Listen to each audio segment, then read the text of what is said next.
I finished off the soda. So I saw The Furious tonight.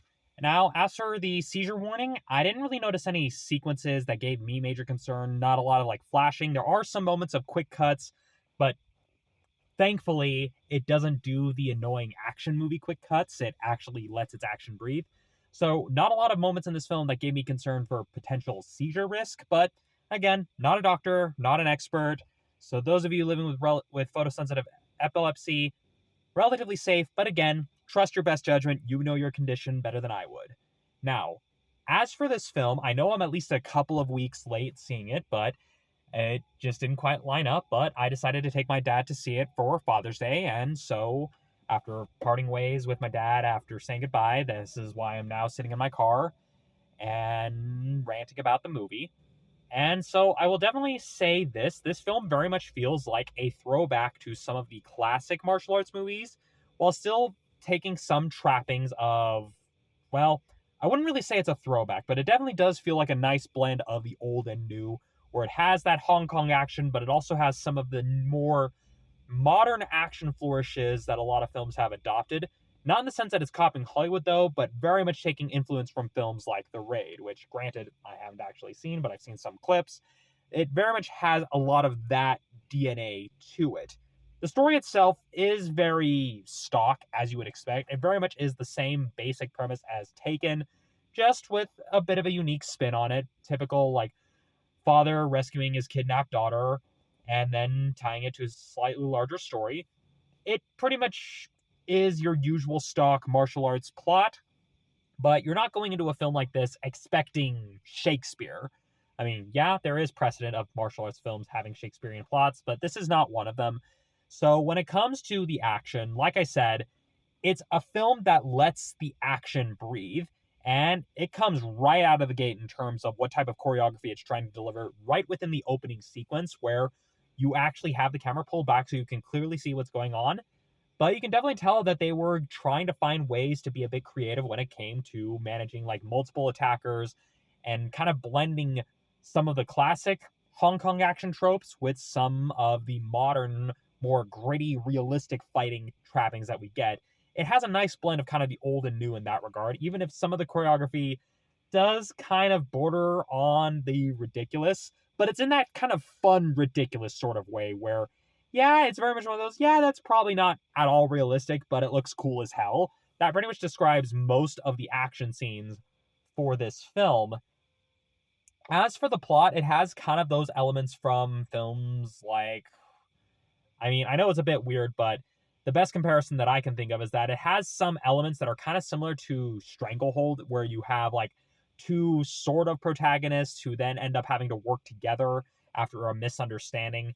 It's got that going for it as well. Again, bit predictable, but it managed to make it work quite well. And the characters that were given between the main character, whose name we don't really learn until the very end of the film, as well as the second main character, who is basically a journalist following kind of in the footstep of his wife, who went missing during an investigation.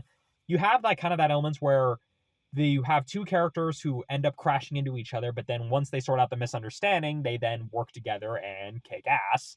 And so, again, very formulaic plot, but it's executed in a way that's still pretty entertaining.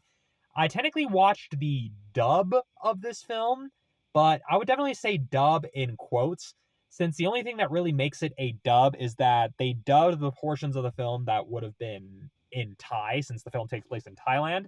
But looking at the mouth movements, it's hard to tell if it actually is dubbed or not.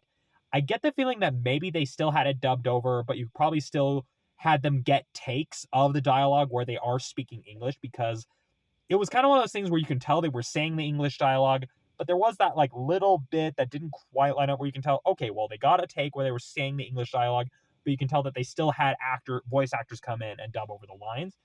Not too horrible. It's not where it does the out of sync thing. It's serviceable, but again, it's not the main draw of the film. It knows what it's trying to be, an action film first and foremost, and so it's enjoyable in that regard.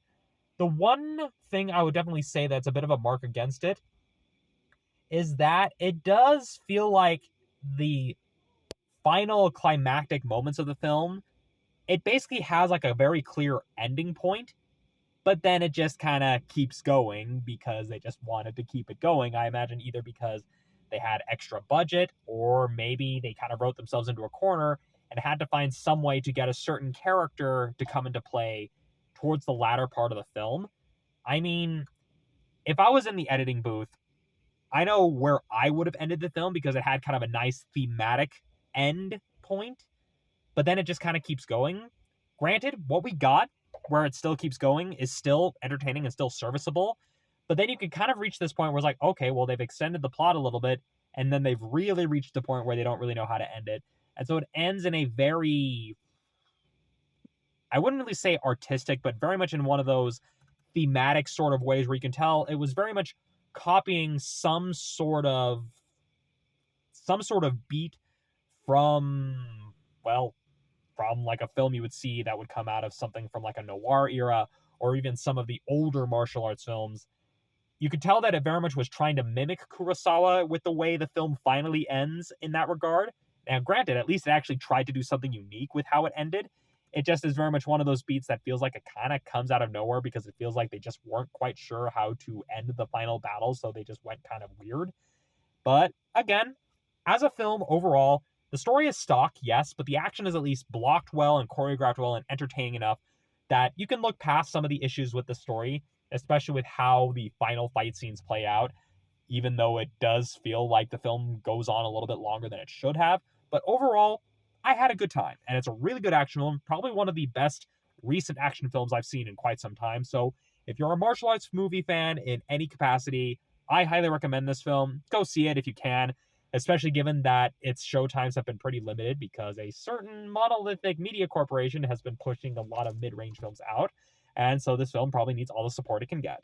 So yeah, those are my thoughts on the Furious. Very entertaining, very well choreographed action film, and it very much is exactly what it promises. And that's it.